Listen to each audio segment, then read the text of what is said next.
Brennan. Right now at 6, Israel and Hamas reach a ceasefire deal after more than a year of war and many months of negotiations. On this news, Palestinians seen celebrating in the streets as Israeli families eagerly await the return of their loved ones. The agreement goes into effect this weekend, and it will happen in 3 phases and also includes the release of American hostages. Tonight, Lisa Rozner has reaction from people here in our area. Let's begin with Dick Brennan and the details of this long-awaited deal. Dick? This is one of the toughest negotiations I've ever experienced.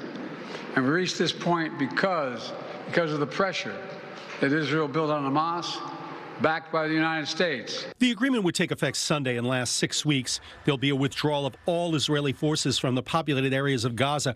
It would involve the release of some 33 hostages, mostly women, the elderly and wounded.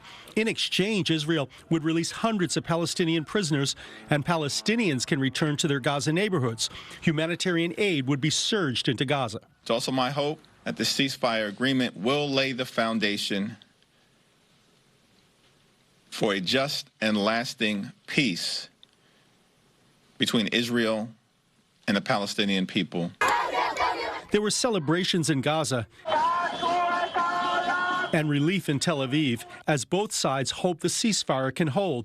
And the U.S. says the next goal will be a permanent peace. So that Israel pulls all of its forces out of Gaza, Hamas doesn't come back in, and there's the necessary governance, security, reconstruction arrangements. The deal comes just ahead of the inauguration of Donald Trump. Trump said today the agreement could not have been reached without his election victory. But Biden said the deal was based on a framework he put together in May. Today, Biden was asked who gets the credit. Thank you. Brooks, credit for this, Mr. President, you or Trump? Is that a joke? Now, Trump had demanded that a ceasefire be in place when he takes office. Biden said in the past few days everyone was speaking as one team. Christy. All right, Dick, thank you. And the devastating toll of the Israel-Hamas conflict, staggering by the numbers. The conflict started 15 months ago on October 7th, 2023. The Gaza Health Ministry says since then, more than 46,000 Palestinians have died. And studies suggest that number could be higher. More than 110,000 were hurt. The UN says 1.9 million people have been displaced. And since October 7th, the UN says more than 1,500 Israelis have died and nearly 8,000 hurt. Now, this ceasefire deal brings renewed hope for peace. Lisa Rozner spoke with families on both sides of the conflict, including the father of an Israeli hostage. Brooklyn native Ruby Chen says the ceasefire agreement is bittersweet. He says his son Itai, who was serving in the Israeli Defense Forces October 7th, is not on the list for release in Phase 1. There's no guarantee that indeed the first phase will lead to the second phase. We, the families, have been urging the negotiators to make sure that everybody indeed comes out, as well as ending the humanitarian crisis in Gaza. In Paterson, New Jersey, known as Little Palestine, Palestinian Americans say it is long overdue after 15 months of conflict. They've proposed a ceasefire a few times, but hopefully they stick to it.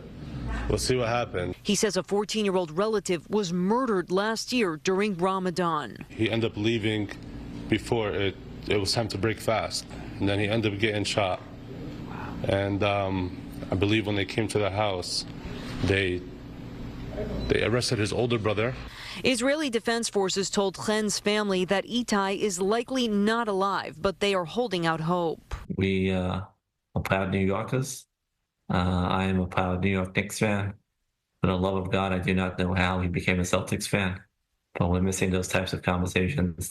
Families of the American hostages will be attending President-elect Trump's inauguration. They tell me they are scheduled to have several meetings with administration officials. I have this vision that maybe President Trump would be able to say to me, Mr. Chen, your son is on his way.